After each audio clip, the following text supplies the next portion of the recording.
1 year ago, I woke up blurry-eyed and vomiting a bitter yellow fluid.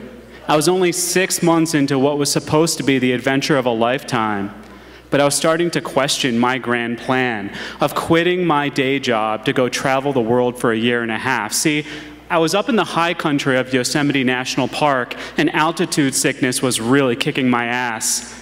But then I remembered, even my worst day of traveling was better than my typical day right there, sitting behind a desk churning out PowerPoint slides.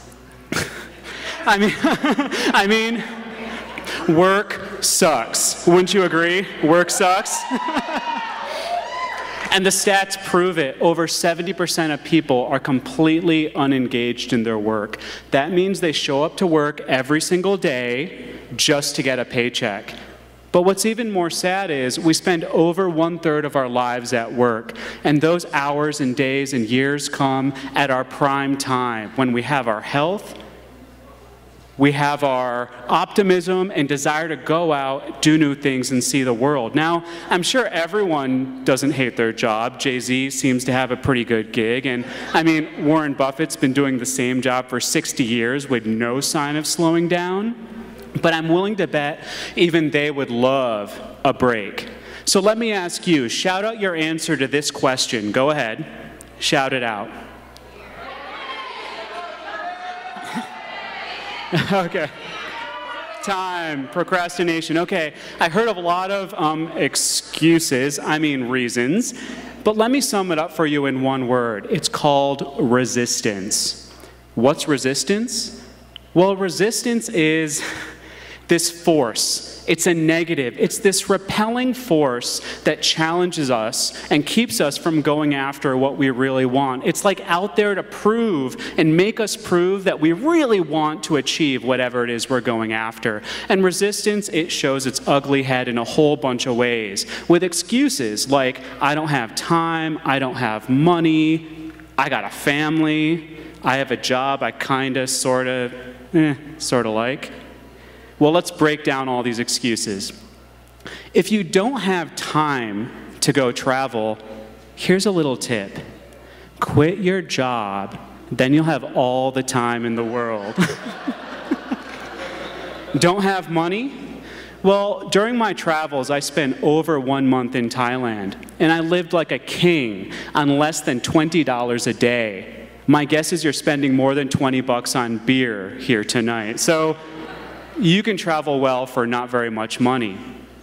And if you have a family, well, that's not an excuse. During my travels, I hitched a ride on a sailboat from New Zealand all the way to Fiji. That's 7 days in the open ocean, but guess what? The sailboat was operated by a family sailing the world with their 2 young kids. For them, family wasn't an excuse. And if you have a job you kind of like, quit it and find one you love. Travel will clear your mind, help you get in touch with what really motivates you and what you really want to do with your life. Now, when all was said and done, I traveled for 18 months with my lovely wife right over there. We visited 8 countries, yeah. We visited 8 countries, we crisscrossed the USA. We had a blast, but it wasn't the places we went to that mattered most. It was the people that we met along the way. We met friends and family that we hadn't seen in years. And we got to spend time with many members of my family that are quite old, including 2 who actually passed away shortly after our trip ended. And it was in my travels that I learned what my true passion is. And now I'm running my own business, which is scary as hell, but I'm doing something I love, and travel helped me figure that out. And not only did we see cool people, but we traveled with our 2 dogs crisscrossing the US for about 9 months. They loved every minute of our travels. And here are dogs Duke and Spike. And they were our trusty companions all the way up until just a few months ago when we were wrapping up our trip, and our 15-year-old dog Spike decided that it was time to go. And I'll tell you, whatever excuses you have pale in comparison to life and what really matters, the people that matter, your companions, and what really is in your heart. So go out, get after it, pack your bags. Life is short, Go out, see the world.